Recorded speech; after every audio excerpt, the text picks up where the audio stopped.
दोस्तों अस्सलाम वालेकुम, नमस्कार। मैं जफरुद्दीन, आप देख रहे हैं 24 टीवी नेटवर्क राजस्थान।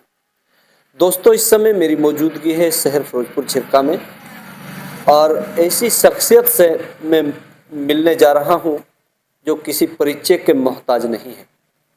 आइए सबसे पहले हम आज जानने की कोशिश करेंगे डॉक्टर उमैर अहमद इलियासी जो चीफ इमाम हैं उनके बारे में, मेवात के लिए क्या कुछ किया है, क्योंकि लगातार ये शख्सियत उनसे मिलती रही है। सबसे पहले हम जानने की कोशिश करेंगे। डॉक्टर साहब, डॉक्टर उमैर इलियासी के बारे में आप क्या कहना चाहते हैं कि मेवात के लिए क्या कुछ कुर्बानियाँ दी हैं, क्या कहोगे सर? देखिए, डॉक्टर हज़रत मौलाना उमैर इलियासी साहब की शख्सियत सिर्फ मेवात अस्तर की नहीं है, बल्कि उनकी हैसियत और उनकी शख्सियत जो है राष्ट्रीय है, इंटरनेशनल हैसियत के आदमी हैं वो। तो इस तरह वो इंटरनेशनल और नेशनल लेवल के काम ज़्यादा करते रहे हैं और मेवात के लिए भी उनका योगदान है। मेवात में भी कई सद्भावना सम्मेलन उन्होंने किए हैं और आप समझ सकते हैं कि सद्भावना सम्मेलन वक्त की सबसे बड़ी ज़रूरत है, वक्त की सबसे बड़ी मांग है कि इस देश में सद्भावना स्थापित हो, मोहब्बत स्थापित हो, प्यार स्थापित हो। इसके लिए मौलाना उमैर इलियासी साहब हमेशा प्रयासरत रहे, हमेशा कोशिश करते रहे, हमेशा आयोजन करते रहे, सभी धर्म के रहनुमाओं को लेकर सद्भावना के लिए वो काम करते रहे। ये सर, अगर बात करते हैं कि मेवात में फिरोजपुर झिरका की कुछ ऐसी यादें हैं जो उनके साथ जुड़ी हुई हैं, तो इसको लेकर क्या कहें?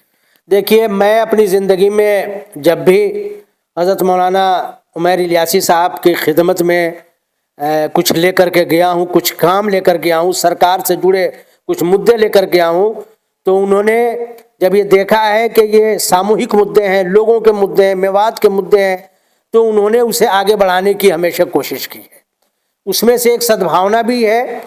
और मुझे जहाँ तक याद आ रहा है 2016 में जो बीमा से फिरोजपुर झिरका से बीमा पहाड़ी की तरफ रोड जाती है, ये रोड इतना जर्जर हो गया था, इतना टूट गया था, इतना ख़राब हो गया था कि इस पर सारी बसें चलनी बंद हो गई थी, बच्चों की शिक्षा रुक गई थी, इन गाँवों के बच्चे स्कूल नहीं आ पाते थे, जिसके लिए मैं लिख कर रहा था और कोशिशें कर रहा था। और अंत ये हुआ कि जब हमारा लिखना पढ़ना कामयाब नहीं हुआ तो हमने 1 जून 2016 को अंबेडकर सर्किल पर अनिश्चितकालीन भूख हड़ताल करने का हमने फैसला किया, बच्चों के हक में, शिक्षा के हक में।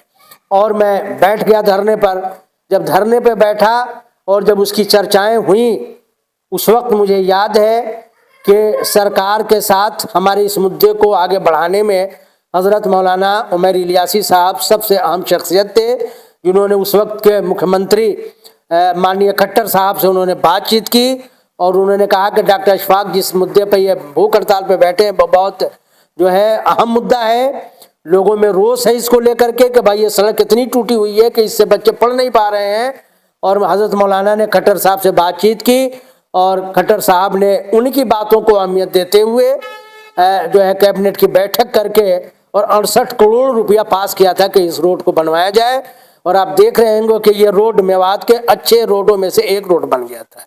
ये मौलाना के फिरोजपुर झिरका से जहाँ तक मुझे याद आता है कि उसको जोड़ने के लिए एक बहुत अहम काम किया था।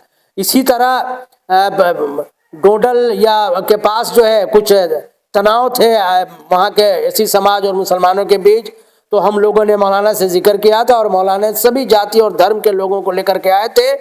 और डोडल में जो है वहाँ एक बहुत बड़ा जो है सर्वधर्म सम्मेलन किया था, जिसमें सभी समुदाय के लोग, सभी जाति के लोग शामिल हुए।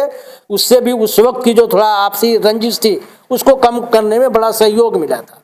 हम लोग फिरोजपुर झिरका में सब लोग जानते हैं वक्फ की एक ज़मीन जो है स्कूल बनाने के लिए हम लोग काफ़ी दिनों से प्रयासरत थे और उसको लेकर के हम लोग कोशिशें कर रहे थे। एक जिला स्तर का सम्मेलन हमने यहाँ किया था फिरोजपुर झिरका में, शमसुद्दीन पार्क में, और उसमें भी हजरत मुख्य अतिथि की हैसियत से, चीफ गेस्ट की हैसियत से आए थे।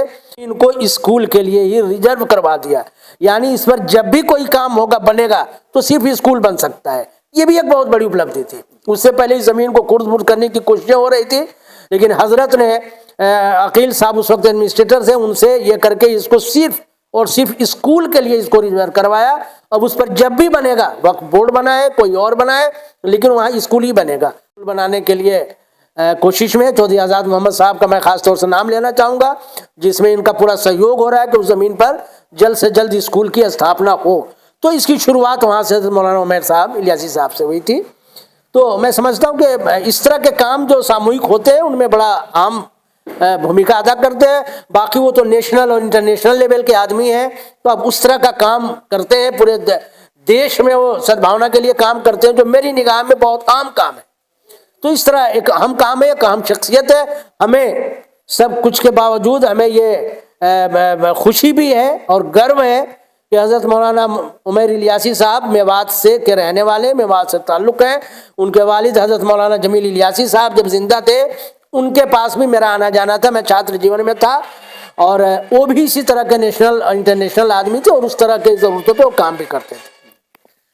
अभी दोस्तों आप लोग सुन रहे थे डॉक्टर अशफाक आलम, जो मेवात कारवां के राष्ट्रीय अध्यक्ष हैं, और उन्होंने बताया कि जो डॉक्टर जमील अहमद इलियासी से भी उनके अच्छे ताल्लुकात रहे हैं, और उसके बाद डॉक्टर उमैर अहमद इलियासी से अच्छे ताल्लुकात रहे हैं, और उन्होंने बताया कि मेवात के लिए किस तरीके के उन्होंने काम कराए हैं। बाकी तो उन्होंने कहा कि वो नेशनल और इंटरनेशनल स्तर के लीडर हैं, और लीडर भी क्या जो है कि लोगों के लिए सद्भावना की बात करने वाले लोग हैं। नेशनल और इंटरनेशनल स्तर पर उनका यही कार्यक्रम पूरी दुनिया में आज देखा जा रहा है, चल रहा है।